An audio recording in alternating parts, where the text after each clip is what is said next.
wabarakatuh dan selamat sejahtera. Minggu ni kita berjumpa lagi. Minggu lepas cikgu dah ajar sampai pengelasan haiwan. Minggu ni kita pergi pada pengelasan tumbuhan. Tumbuhan ni senang, awak boleh tengok pun awak dah tahu. Dia hanya dikelaskan kepada tidak berbunga dan tumbuhan berbunga. Ni tumbuhan tidak berbunga. Maksudnya pokok tak ada bunga lah. Tengok dia daun saja. Tumbuhan berbunga dia ada bunga. Ni pengelasan tumbuhan. Ni contoh tumbuhan tidak berbunga. Contoh dia lumut, paku pakis, konifer, pokok-pokok konifer ni kan. Tumbuhan tidak berbunga, contoh dia jadi dia tak ada bunga. Bunga tu fungsi dia untuk ada biji benih. Kalau tak ada bunga, macam mana dia nak membiak? Lumut contohnya dia hasilkan spora, dan bukan vaskula. Lepas ni kita tengok apa itu vaskula dengan bukan vaskula. Paku pakis membiak dengan spora juga, dia vaskula. Konifer dia menghasilkan kon, dia vaskula. Apa itu vaskula dan bukan vaskula? Pergi pada sini. Tumbuhan tanpa vaskula. Tumbuhan kecil dan ringkas tanpa sistem vaskula. Sistem vaskula ni adalah dia ada xylem, dia ada phloem. Yang cikgu dah ajar dah tahun lepas. Tumbuhan vaskula dia ada sistem xylem dengan phloem untuk angkut air dan makanan. Air, xylem, phloem untuk angkut makanan.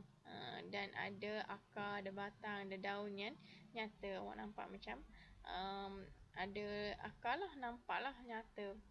Ni maksudnya vaskula. Macam bukan vaskula ni, dia tak tahu yang mana satu akar dia, yang mana satu daun dia kan. Macam lumut tu, tak tahu yang mana satu batang dia.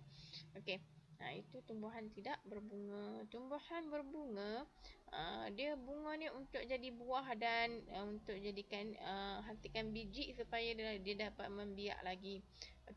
Jadi setiap biji benih mempunyai cotyledon. Dia untuk simpan makanan. Sebab tu kalau awak tanam biji benih tu kalau awak belah dia macam ada putih-putih ke apa ke, itu adalah kita panggil cotyledon. Macam kacang tu kan awak boleh pecah dua. Itu cotyledon kita panggil. Dia ada kalau satu cotyledon dia panggil monocotyledon. Kalau dua cotyledon dia ada sepasang, kita panggil dicotyledon. Contoh monocotyledon ni contoh dia adalah jagung. Jagung tu biji jagung ni, awak makan jagung tu dia sebiji macam tu je. Kalau kacang ni awak boleh pecah dua. Awak gigit dia terpecah pada dua. Itu dicotyledon. Contoh tumbuhan berbunga, pokok padi, pokok okey. Padi dia ada bunga dia macam rumput. Pokok teratai, pokok bunga matahari. Bunga matahari ni biji benih dia dekat sini kan. Dekat bulatan warna oranye tu kan. Kuaci awak makan tu. Kuaci tu kalau gigit dia boleh pecah pada dua. Itu dicotyledon.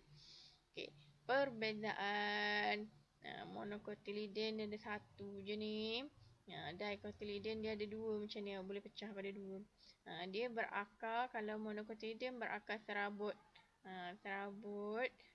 Daun dia berurat selari. Selari macam mana nanti cikgu ajar. Ni selari dia straight je, dia straight macam ni kita panggil urat selari. Akar dia macam ni, serabut, halus-halus je. Pokok berbatang lembut. Lembut lah. Macam jagung tu kan dia tak keras, dia tak berkayu. Pokok padi, pokok jagung. Kalau dicotyledon dia berakar tunjang. Akar dia maksudnya dia ada satu akar yang besar, tepi-tepi tu dia ada akar rambut-rambut yang kecil. Daun dia berurat jejala macam ni. Dia suka hati dia je nak pergi mana, dia tak straight. Kebanyakan berbatang kayu. Ni yang kayu-kayu semua dicotyledon. Susah kita nak potong dengan tangan. Contoh dia pokok tomato, pokok durian, itu dicotyledon. Jadi ini cara nak bina kunci dikotomi. Kunci dikotomi ni digunakan untuk organisma secara sistematik berdasarkan persamaan dan perbezaan.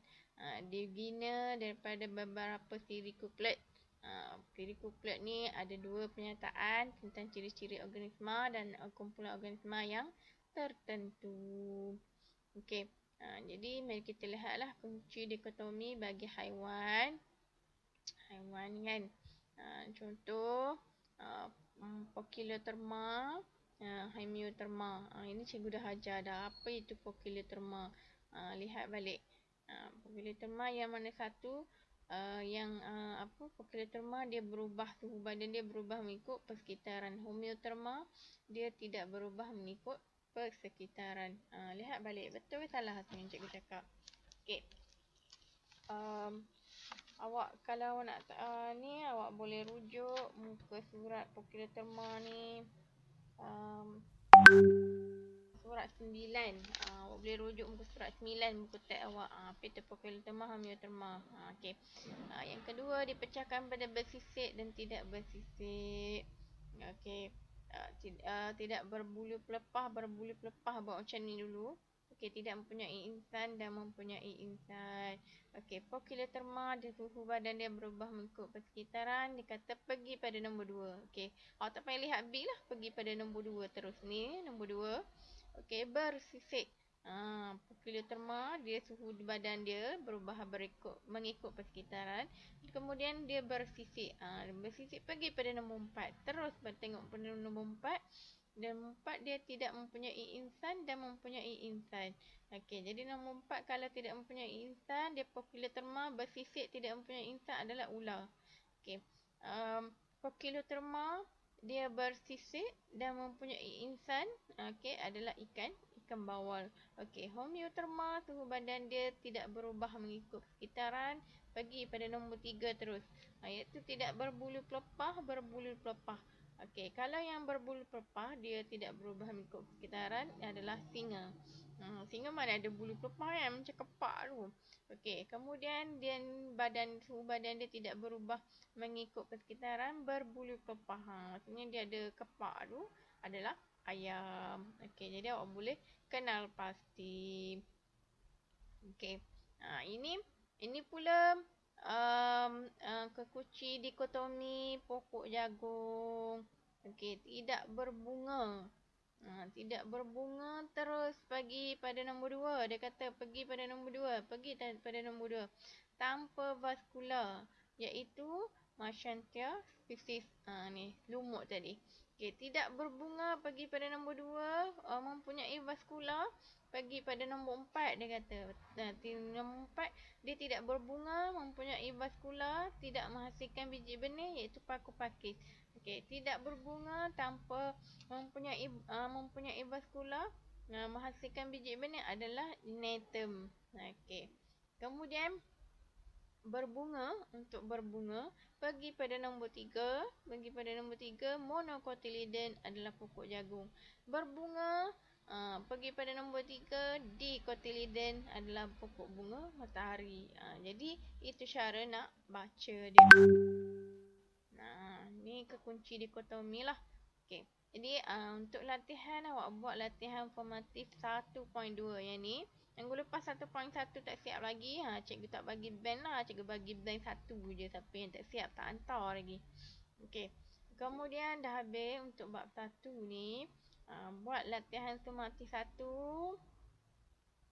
Nombor 1 ni. Awak hanya tulis A. Jawab ni. Tulis ni je. Tak payah lukis ni. Tak payah lukis puzzle je ni, stiker silang kata ni. Tulis macam ni. Melintang. Lepas tu tulis dikenali sebagai apa. Okey. Nombor 2 kena buat. Nombor 3. Okey. Kalau tak faham tanya cikgu. Okey. Nombor 3 A, B dan C. Okey. Nombor 4. Nombor 5. Nombor 6. Okey. Sampailah nombor 8. Okey. Awak boleh photostat atau latihan ni, ataupun awak nak salin pun boleh. Gambar tak payah lukis kalau salin. Okey, lagi satu. Terus kalau salin terus buat ni lah jawapan tak payah. Terus buat jawapan je lah. Okey, cikgu nak terus. Okey. Soalan awak boleh photostat ataupun awak boleh print pun boleh, ataupun awak nak lukis pun boleh. Okey, jadi itu